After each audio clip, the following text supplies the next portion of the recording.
Part S1. There was a time when silence was ordinary. Not because people had nothing to say, but because they weren't afraid of hearing themselves think. Today, silence has become almost unbearable. The moment the room grows quiet, our hands begin searching. Not for a book. Not for a conversation.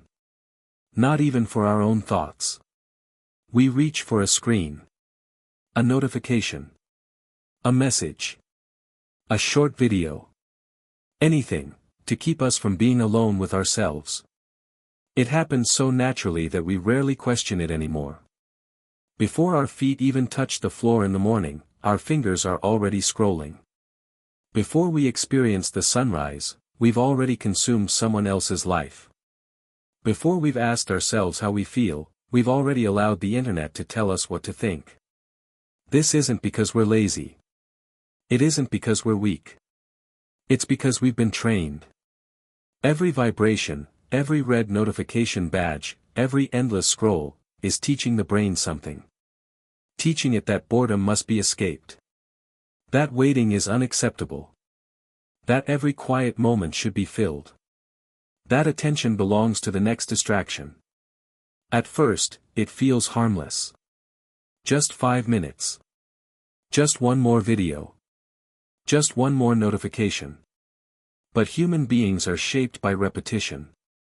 Not by single moments. By habits. Tiny habits. Repeated thousands of times. Over months, those habits become instincts. Over years, those instincts become identity. And before we realize what's happening, we've lost something our ancestors protected fiercely. The ability to remain still. The ability to think deeply. The ability to endure discomfort without immediately escaping it. Look around any coffee shop. Any subway. Any airport. Any classroom. Hundreds of people, physically together, mentally somewhere else. Eyes lowered. Thumbs moving. Minds constantly interrupted. We have never been more connected. Yet so many people have never felt more alone. The strange irony of the digital age is that we are drowning in information, while starving for wisdom. Every answer is one search away. Yet meaning feels further away than ever. Why? Because information is not transformation. Knowledge is not character. And stimulation is not fulfillment. The modern world has become incredibly good at capturing attention. But it has become remarkably poor at teaching us how to direct it. And perhaps, that is the greatest crisis facing this generation. Not a crisis of intelligence. Not a crisis of opportunity. But a crisis of attention. Because attention is where every meaningful life begins. Whatever owns your attention, slowly shapes your future. It shapes your habits. Your emotions. Your relationships. Your beliefs. Eventually, it shapes the person you become. And if that's true, then perhaps the most important question isn't, what am I looking at? But rather, what is looking back at me? Long before smartphones, before social media, before algorithms competed for every second of our awareness, there were people asking a different question. How can a human being remain free, even when the world constantly demands his attention? More than 2,000 years ago, a group of philosophers believed they had found the answer. Not by escaping the world, but by mastering themselves. Their philosophy would become known as Stoicism. And today, it may be more relevant than ever before. Part 2: Freedom. It's a word we use almost every day. We celebrate it. We defend it. We fight for it. But very few people ever stop to ask what it actually means. Ask 100 people what freedom is, and most will tell you the same story. Freedom is doing whatever you want. Going wherever you want. Buying whatever you want. Saying whatever you want. Living however you want. But what if that definition is incomplete? What if the greatest prison isn't built by governments, but by our own impulses? Imagine a young man walking through the city. His phone vibrates. Without thinking, his hand reaches into his pocket. He doesn't ask whether the notification matters. He doesn't choose to check it. His body moves before his mind does. Now imagine this happening, 20 times an hour. Every hour. Every day. Every week. Every year. At what point does a habit become a command? And at what point does convenience quietly become dependence? This is the question the Stoics would ask. Not because they hated pleasure. Not because they feared technology. But because they understood something timeless. Anything that controls your behavior, without your conscious permission, owns a part of your freedom. More than 2,000 years ago, Epictetus was born into slavery. He knew what chains looked like. He knew what it meant to have another person control your body. Yet after gaining his freedom, he taught something extraordinary. There are people who appear free, but remain slaves. Not slaves to an emperor. Not slaves to a nation. Slaves to anger. To fear. To desire. To approval. To pleasure. To impulse. The chains had simply become invisible. And perhaps, our generation has created the most comfortable chains in history. Chains made of convenience. Chains made of entertainment. Chains made of endless choices. Chains that never hurt the body, only the mind. This is why modern distraction is so dangerous. It doesn't arrive like an enemy. It arrives like a friend. It promises comfort. Connection. Excitement. Escape. But every promise comes with a hidden price. A little less attention. A little less patience. A little less resilience. Until one day, being alone with your own thoughts feels impossible. Marcus Aurelius once reminded himself that the quality of a person's life depends upon the quality of their thoughts. Think about that for a moment. Not wealth. Not fame. Not status. Thoughts. Because thoughts become decisions. Decisions become habits. Habits become character. And character becomes destiny. If your thoughts are constantly interrupted, who is really shaping your destiny? Today, the average person checks a phone dozen, sometimes hundreds, of times each day. Not because every notification is important. But because the possibility that something might be waiting has become irresistible. The anticipation itself becomes addictive. And slowly, the mind forgets how to rest. It forgets how to observe. It forgets how to simply exist without stimulation. The Stoics believed that peace was never found by controlling the outside world. Peace begins when you stop allowing the outside world to control the inside of you. That idea sounds simple. But living it may be one of the hardest challenges of the 21st century. Because every day, the modern world asks for your attention. Stoicism asks something different. It asks for your discipline. Not to escape the world. But to remain yourself, while living inside it. And perhaps, that is the kind of freedom we have been searching for all along. Part 3 If you could travel back 2,000 years, and ask Marcus Aurelius what the greatest threat to the Roman Empire would become, he probably wouldn't mention smartphones. He wouldn't speak about social media. He wouldn't warn you about artificial intelligence. Because those things didn't exist. But he would recognize something far more dangerous. The human tendency to surrender control of the mind. Technology changes. Human nature does not. The Romans had distractions. We have distractions. The forms are different. The struggle is the same. Marcus Aurelius ruled nearly 70 million people. His decisions determined the fate of an empire stretching across continents. Every day, he faced war. Political betrayal. Disease. Death. Uncertainty. Yet when he returned to his private journal each night, he almost never wrote about conquering others. Instead, he wrote about conquering himself. Why?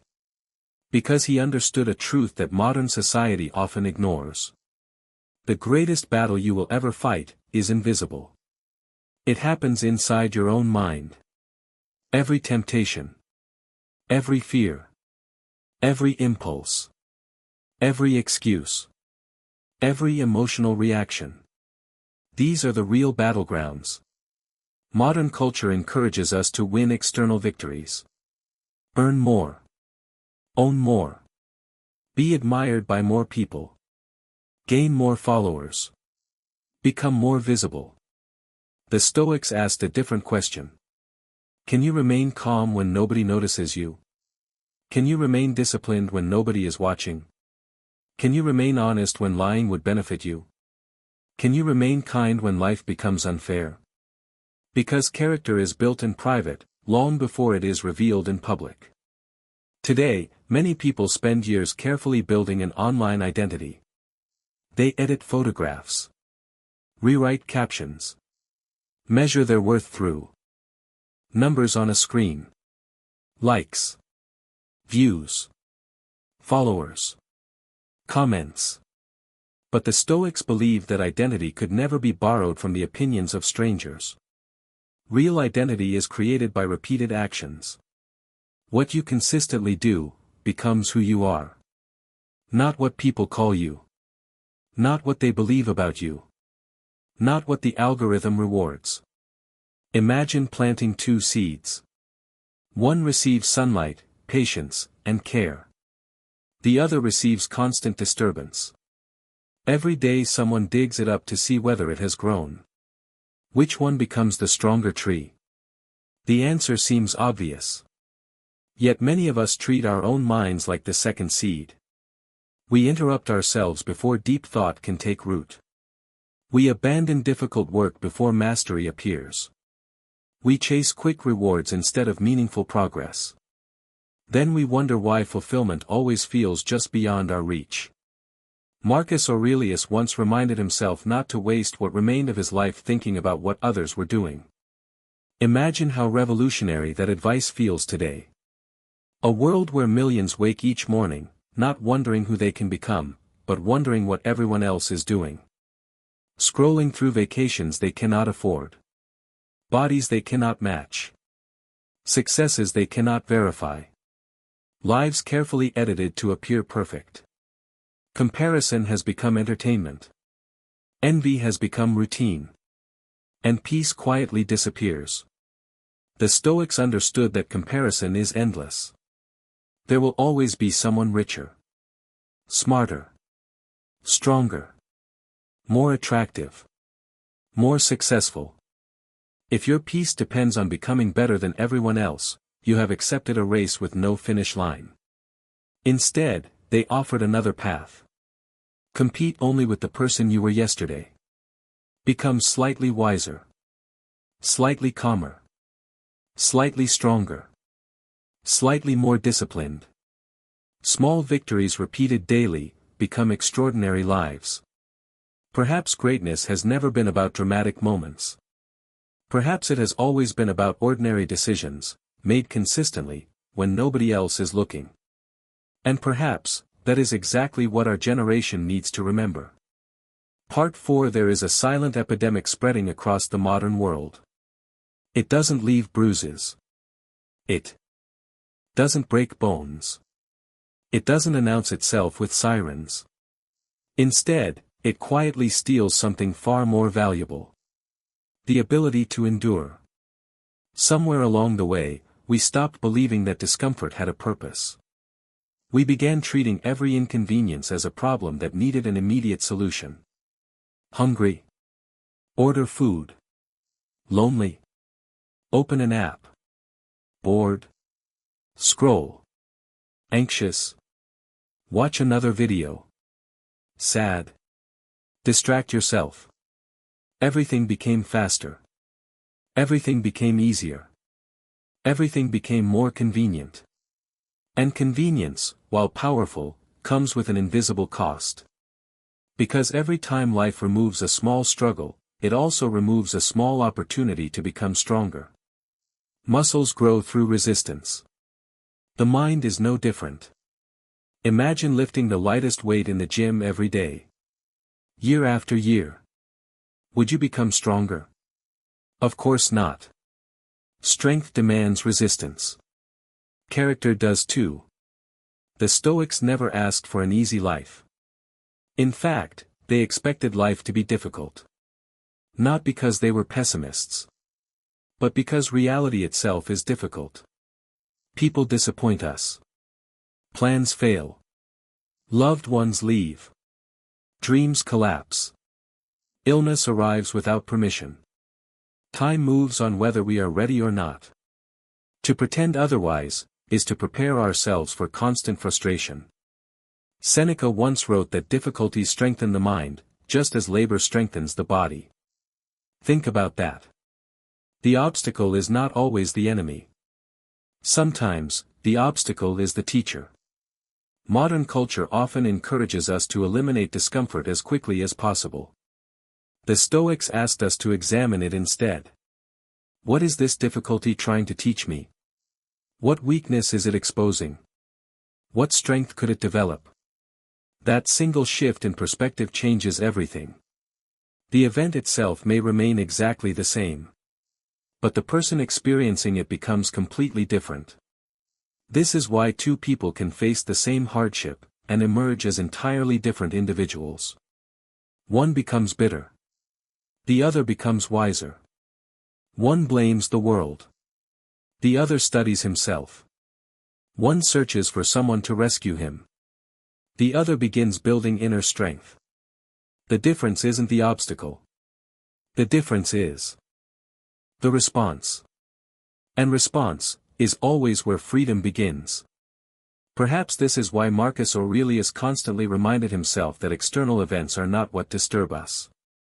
It is our judgment about those events. A delayed flight is just a delayed flight. A critical comment is just words. A difficult day is simply a difficult day. The suffering often begins when the mind starts adding its own story. This shouldn't happen. This isn't fair. Why me? The Stoics challenged that habit. Instead of asking, why is this happening to me? They asked, what can this teach me? That question transforms victims into students. It transforms frustration into growth. It transforms pain into wisdom. And maybe, that is exactly what our generation has forgotten. Not how to avoid suffering, but how to use it. Because the strongest people in history were rarely those who lived the easiest lives. They were the ones who learned how to stand, when everything around them was trying to make them fall. Part 5, ending one day, perhaps sooner than you expect, your phone will become silent. The notifications will stop. The trends will disappear. The people you spent years trying to impress, will be busy chasing something else. The algorithm that once seemed so important, will move on without remembering your name. But one thing will remain. You. The person you have become. Long after every notification fades, your habits will still be with you. Your character will still be with you. Your mind will still be with you. That is why the Stoics never measured success by applause. Because applause is temporary. Character is permanent. Marcus Aurelius knew that one day the Roman Empire would disappear. He knew monuments would crumble. Names would be forgotten. Even emperors would become dust. Yet he still chose to spend every day improving the only thing that truly belonged to him. His own character. Perhaps that is the lesson our generation needs most. Not another productivity system. Not another motivational speech. Not another life hack. But a return to something much older. The discipline to govern ourselves. Imagine waking up tomorrow morning, and reaching for nothing. No phone. No messages. No noise. Just a few moments of silence. At first, it will feel uncomfortable. Your mind will search for stimulation. Your fingers will almost move on their own. you will feel the urge to escape. Do not run from that feeling. Stay with it. Because that discomfort is not your enemy. It is proof that your attention has been borrowed for too long. And every minute you remain present, you begin taking it back. Freedom is rarely loud. It begins quietly. One decision. One habit. One morning. One breath. One page. One walk. One conversation. One moment where you choose intention over impulse. That is how character is built. Not in extraordinary moments, but in ordinary ones. Repeated again, and again, and again. The Stoics believed that every sunrise offered a new opportunity to practice virtue. Not perfection. Practice. Some days you will fail. Some days you will lose your temper. You will waste time. You will become distracted. You will compare yourself to others. You will forget everything you promised yourself the day before. That does not mean the journey is over. It means you are human. The goal has never been perfection. The goal is awareness. Because once you become aware, you become capable of choosing differently. And choice is where freedom lives. So before you close this video, ask yourself one question. If someone watched the way you spend your attention every day, what kind of person would they believe you are becoming? Not the person you hope to become. Not the person you pretend to be online. The person your daily actions are quietly creating. Because your attention becomes your habits.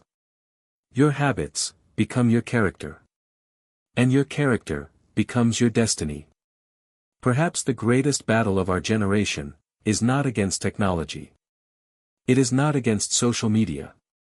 It is not against the internet. It is against the version of ourselves that forgets who should be in control. The world will continue asking for your attention. Every single day. The question is, will you continue giving it away? Or will today be the day you begin taking it back?